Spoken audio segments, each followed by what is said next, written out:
गणनायकाय गणदैवताय गणाध्यक्षाय धीमहि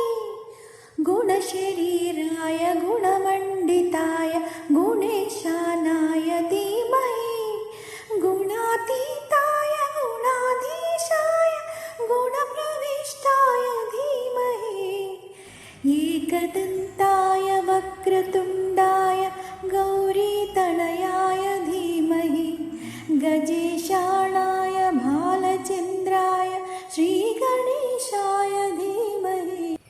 गानचतुराय गानप्राणाय गानान्तरात्मने गानोत्सुकाय गानमत्ताय गानोत्सुकमनसे गुरुपूजिताय गुरुदैवताय गुरुकुलस्थायिने गुरुविक्रमाय गुह्यप्रवराय गुरवे गुणगुरवे गुरुदैत्यकलक्षेत्रे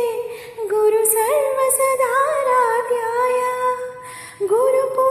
गुरुपुत्रपरित्रात्रे गुरुपाखण्डखण्डकाय गीतसाराय गीतगोत्राय गीततत्त्वाय धीमहि गूढगुल्फाय गन्धमट्टाय गोजयप्रदाय धीमहि गुणातीताय गुणाधीशाय गुणप्रविष्टाय धीमहि एकदन्ताय वक्रतुण्डाय गौरीतनयाय धीमहि गजेशानाय भाल